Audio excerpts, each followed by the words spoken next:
Welcome, everyone, to this special podcast of Your Week with St. Luke's. We are continuing to talk about General Conference and what it means to the United Methodist denomination, and in particular to our witness in the community as we try to reach people and awaken disciples for Jesus Christ. Now, we're going to go back a little bit in time, right before COVID, 2019. What happened at the General Conference at 2019 that is really has set up what has gone on in the church for the last few years? You've probably heard a lot about things like disaffiliation and a new denomination or a United Methodist Church split. Well, it all really started 30 years ago when some things were changed in our book of discipline, where things were added to our book of discipline that made us exclusive.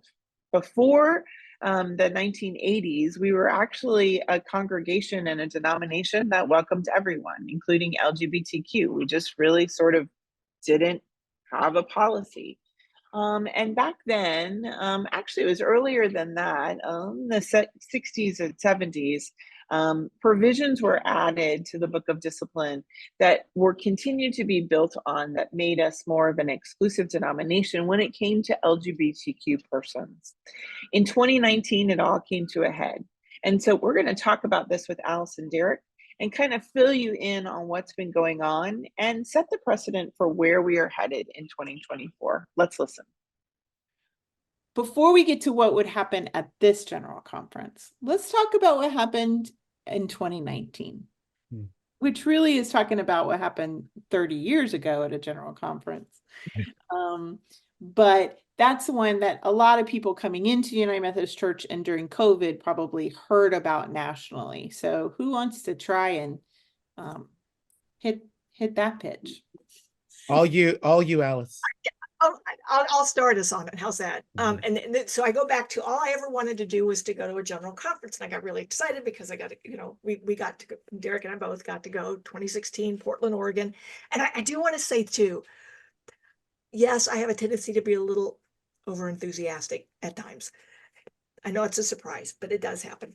Well, I got to Portland and literally the town went out for this Methodist conference. They had wrapped buses. They'd put their train stuff, had Welcome United Methodist and all this stuff.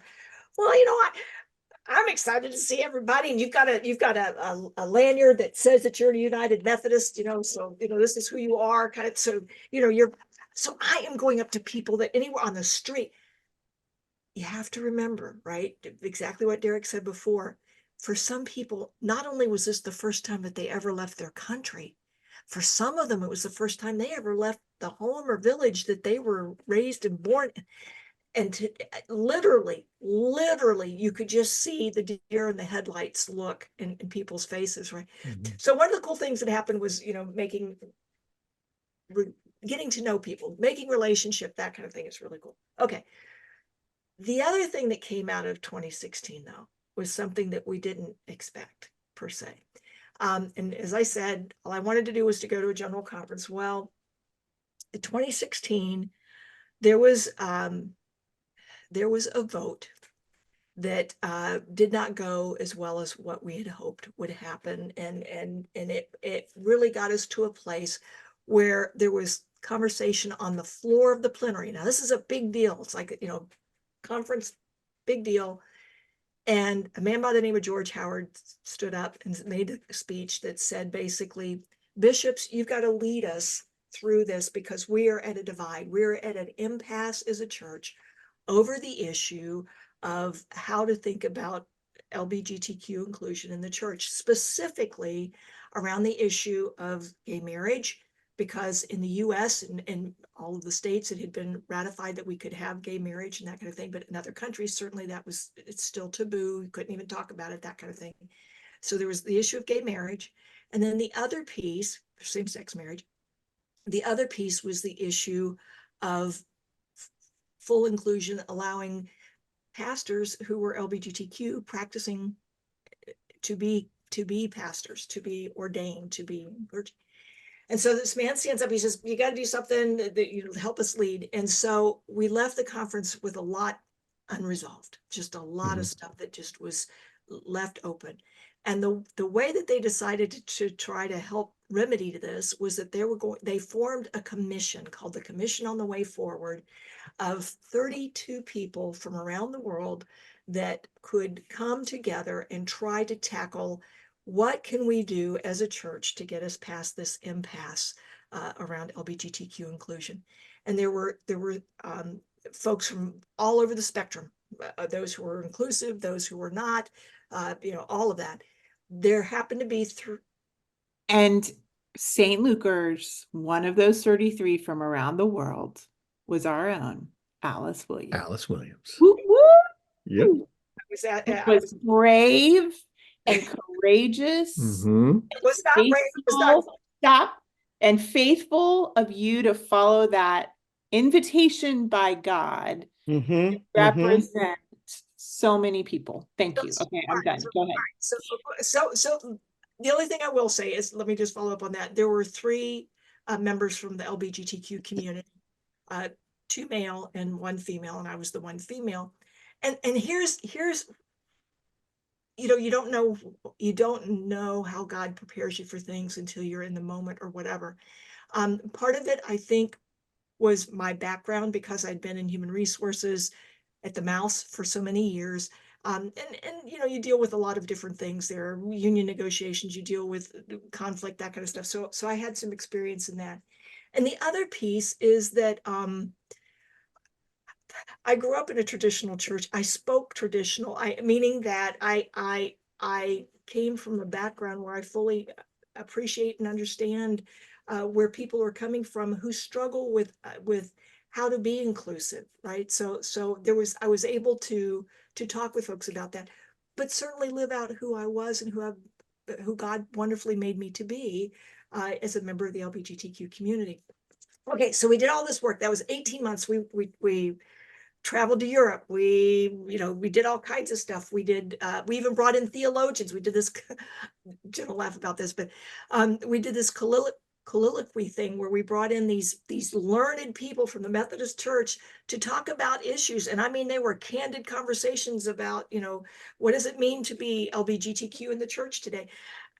It's a little side note, God has a great sense of humor, because I ended up being a subject matter expert on gay sex, which is not my subject matter expert. I just want you to know. But for an hour, I met with some of these theologians and kind of talked about that. I'm blushing now. I can even feel it. So there was that, and out of that work, and it was really hard work. There were 3 plans that were drafted that we wanted to take to a special called session in 2019, right? And so when we walked into this special called session, which the bishops can do, that's the bishops only can call for a special session. There's only been 2 since 1968 that we've ever engaged in. The bishops called it. We went to St. Louis. Derek, I'm going to let you pick up now, because you were knee deep in this one too. Yeah, I definitely was in the room. 2019, we were in St. Louis. It began with prayer gathering, a full day of prayer, and then we went into this work. We did not break up into committees.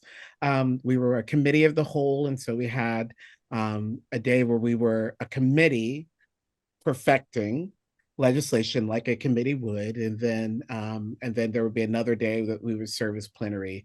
And it was a one topic conference. This was a one topic conference. It really was. And so a few things happened at this special session. Of the 3 plans that were, and actually there were other plans, other proposals that were also put in front of us that weren't from the commission, that were there as well. But of those plans, the traditional plan, which my sense is the traditional plan was not the preferred plan of the commission. As a whole, I think there are some members of the commission that supported the traditional plan, but it wasn't really worked on as a part of the commission's work. All that to say is the traditional plan is the plan that was passed at the special session. Some other things that happened, particularly around disaffiliation, is that paragraph 2553, was passed as a minority report and added to the Book of Discipline. And this was the paragraph that allowed congregations to disaffiliate because of disagreements within the denomination around human sexuality. At one point, that paragraph also allowed annual conferences to disaffiliate, and that would later be struck down by the Judicial Council.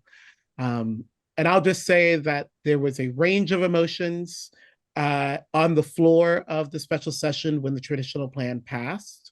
There were protests in the room, both inside and outside the bar of the conference.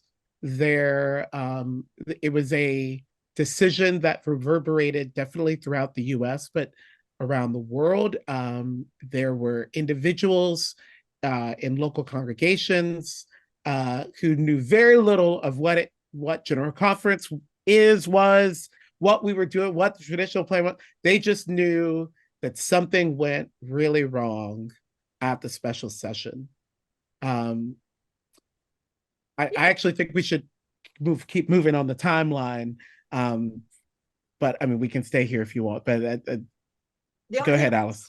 So as dark as that was, I do want to say the traditional plan received 438 votes, or 53%.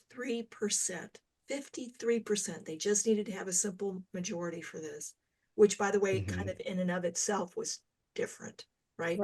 Most things that we vote on require either a 2/3 or there's a few things that require 3/4 vote, but this was a simple majority plan vote. 53%, 47% voted no to that. While there was great disappointment and heartache and just bleh, there was also this glimmer of hope, because we realized that even at that time, what was probably more of a conservative grouping of individuals, delegates that had gathered, there was still hope, right? There was still hope. Now, what came out of that? Yeah, let's talk about that. Yeah. was kind of a firestorm that started in the annual conferences and their elections of delegates afterwards. Derek, pick it up. Yeah, so coming right out of that special session, which you would think those who disagreed with the traditional plan, particularly in the US, would sort of kind of put their hands up and say, I guess that's it. But that's actually not what happened. Somehow, that moment, that special session sort of was a wake-up call to United Methodist, definitely United Methodist in the US. And I would say there's definitely that narrative, but it isn't just the US. There's a conversation that is really worldwide on the other side of the special session about who are we as United Methodists? What do we actually want to be known for? And who do we want to include? And how do we want to have that conversation? Who do we want to be in ministry with?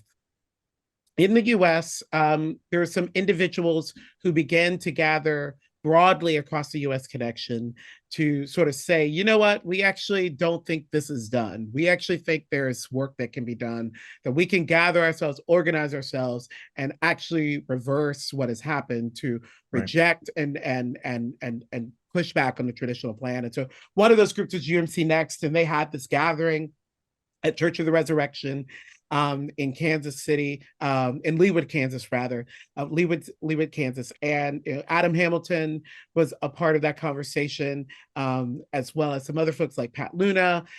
Cynthia Weems was a part of that conversation early on. Jasmine Smothers, so many names that I can't mention them all right now. But they gathered a good number of United Methodists across the US connection. And there was sort of this decision out of the body that we were going to go back to our annual conference sessions that were fastly approaching.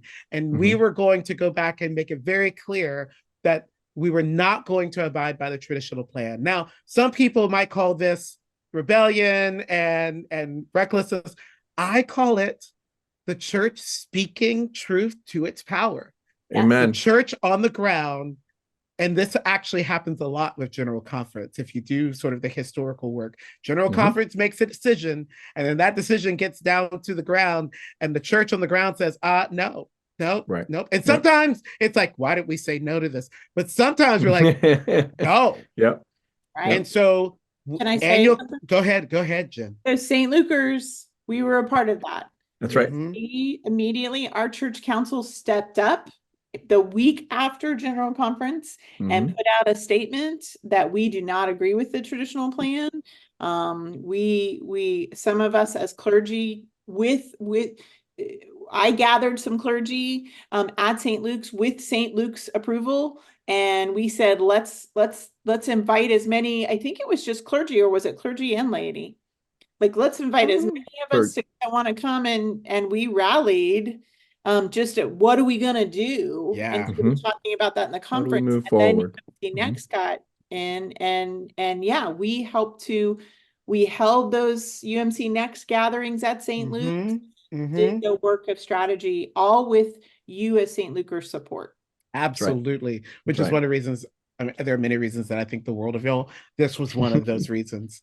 So we got to annual conference and we bought the t-shirts. Yes, That's yes. Right. That's right. We did. We did. Oh my gosh. Oh, there's just That's right. Beautiful moments. Yeah. And moments of clarity and moments of decision, moments where people needed to understand that this was not just a policy of the church, but this was affecting people.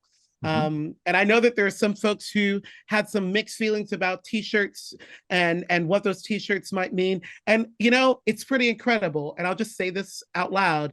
It's incredible that, yes, words have an impact on people. Yeah. So if words on a t-shirt made you feel some kind of way, imagine what words in the book of discipline do to an entire group of people who are not outside the church. We're inside the church. Yep. We're tithing, we're serving, we're leading, we're praying, we're worshiping. So we got to annual conference, and in Florida, one of the results of our efforts to push back on the traditional plan was to elect a delegation of individuals that are often labeled centrist to progressive. Those are quick and dirty terms. They don't really describe the individuals who make up our delegation, but they were all individuals who essentially said, from their perspective, from their theological position, from the context of their ministry, the traditional plan was untenable if we were going to be the United Methodist Church here in Florida. And so, by being elected to the delegation, we would do what we needed to do to reject the traditional plan and to push to reverse it, to make sure that it was no longer a part of our book of discipline. We also passed several resolutions at that annual conference to make it clear as a body that we were rejecting the traditional plan, that we were not going to abide by it, and that we were going to resist it. And it would be one thing if that was just Florida, like that would be its own miracle story in Florida, but across the US connection, even in the Southeast, delegations were being elected by, again, kind of the label, quote unquote, centrist to progressives were elected that were never elected before. People that were not considered electable to General Conference and jurisdictional delegations were elected handily. Resolutions were passed, statements were made, and it became really, really clear that the US portion of the United Methodist Church, broadly speaking, and with a majority voice, was not in favor of the traditional plan. We all were sort of speaking to that in different ways, not all uniform, not all the same language, not everybody wore t-shirts, but oh man, it was clear. It was clear to many people, including those who appreciated the traditional plan. It was clear to them, to all of us, that there was going to be a shift, that the shift had already happened. Right. Yeah. And just so everyone who's not in the know knows, the words on the t-shirt are a portion of our baptismal vows. Right. That's what those words were. And we didn't make them. Right. Yeah. But important core values as disciples of Jesus Christ, that these are our baptismal vows. And it was a holy time, wasn't it? To see people gather together It was difficult. Heartbreaking. But most holy things are very difficult and painful. One of my New Testament professors would always say, if it's holy, it's going to be painful. But to see people gather and say,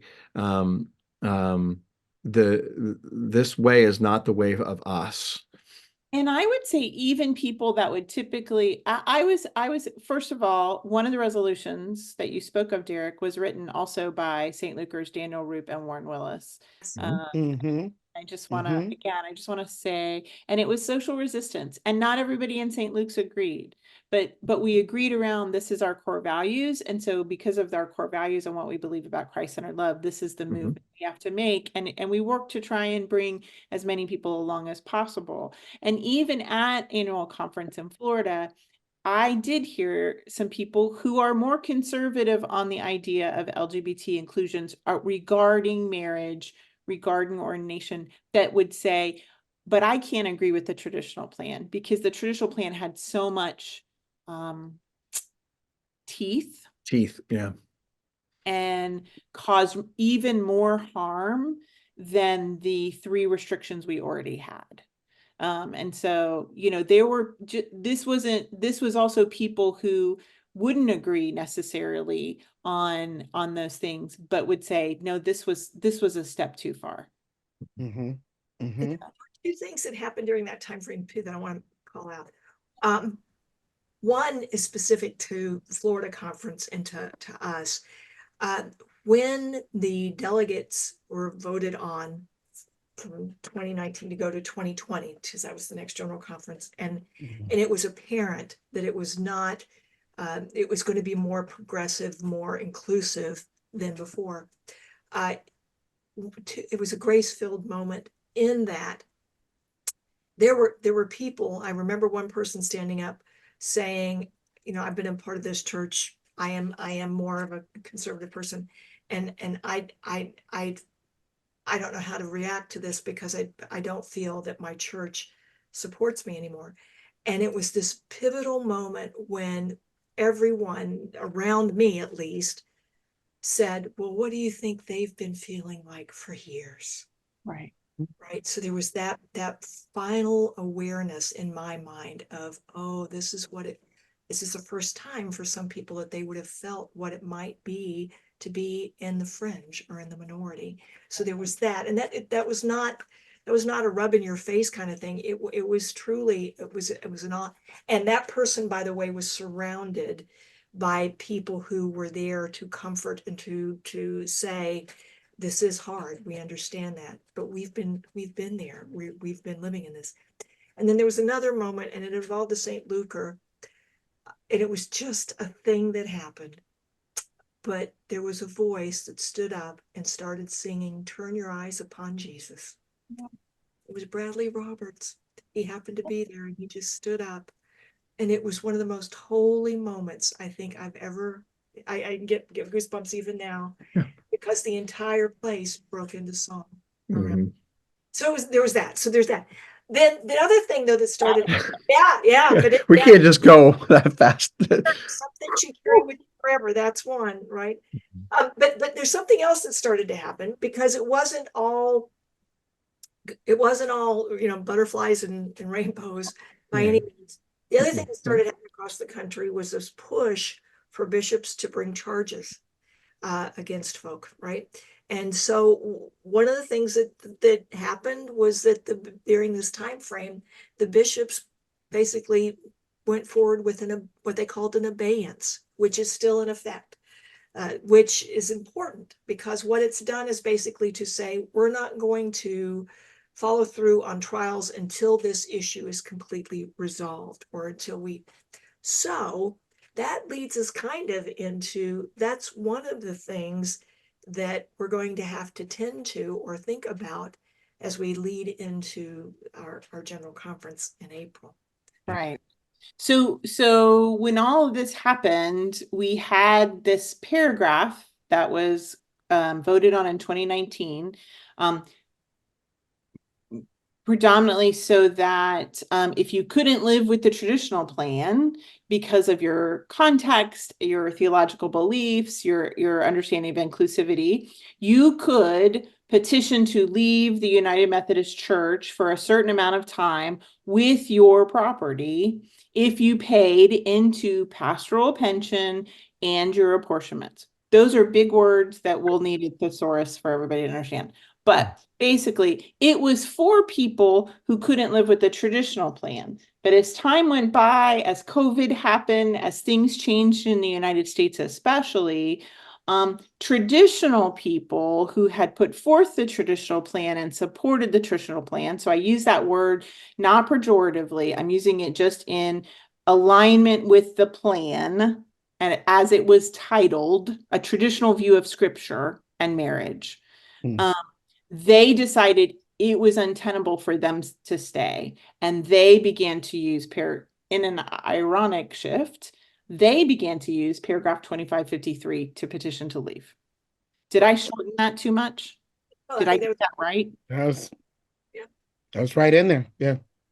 Which is where the word disaffiliation and the season of disaffiliation that we were in for the last really 18 months to 2 years.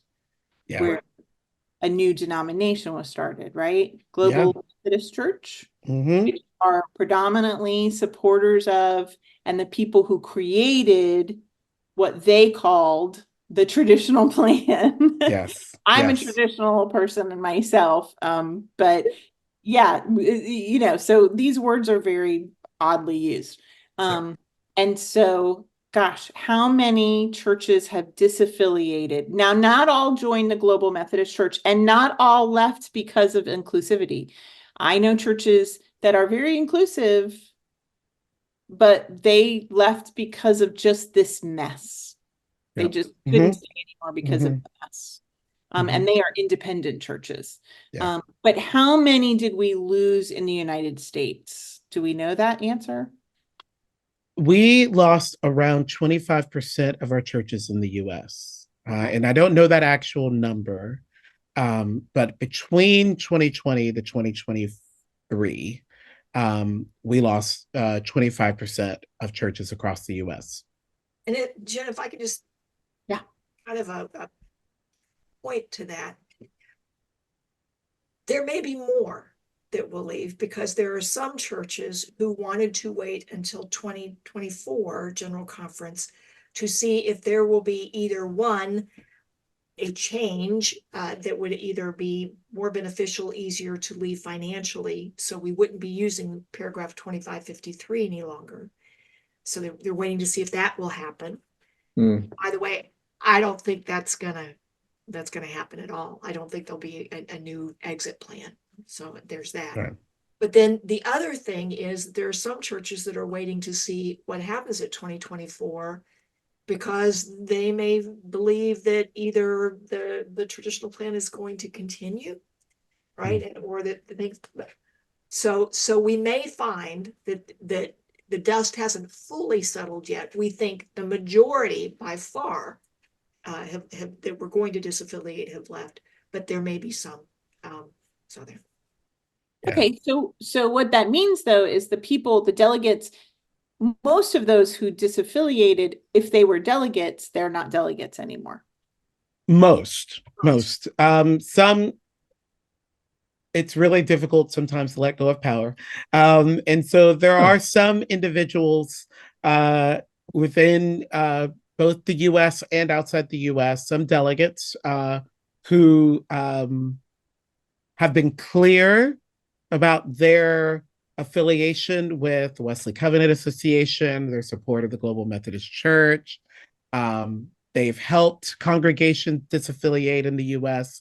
They've encouraged congregations to find a way to leave outside the US, but they are still properly seated delegates because they are members of a United Methodist Church that didn't disaffiliate.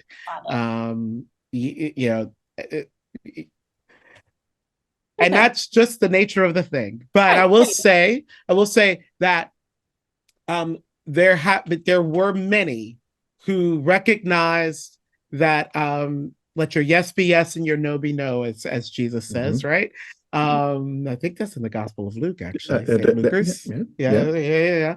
Yeah. And so there are some that, out of an act of integrity, out of a desire to just move on, did resign from their delegations and have left the United Methodist Church to go where the Spirit was leading them. And so some new individuals have risen in some other delegations. One delegation, just to name, the Alabama West Florida delegation, which at one point was primarily traditionalist, is now primarily, again, we're using some quick and dirty terms, primarily centrist.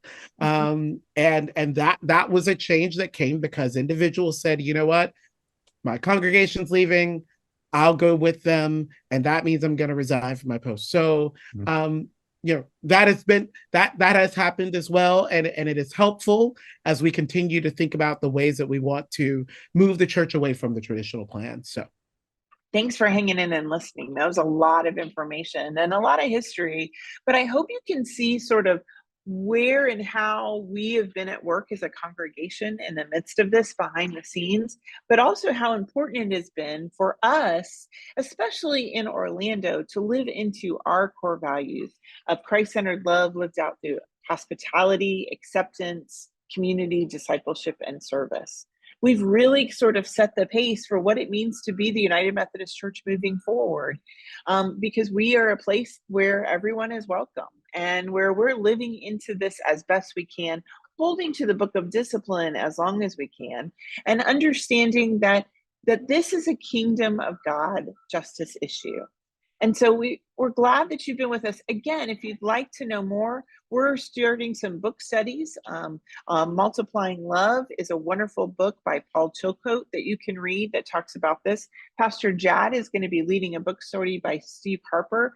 And this is why we're also teaching Making Sense of the Bible, because this is a way for you to understand who we are, not only as United Methodists, but how we read and interpret scripture. That is the foundation for our inclusive attitude and our welcoming of everyone. So we hope you'll continue to kind of look at resources about that. And next week, come back because we're going to talk about what's going to happen at 2024 General Conference, which starts very soon at the end of April. So we hope you'll come back. See you next week.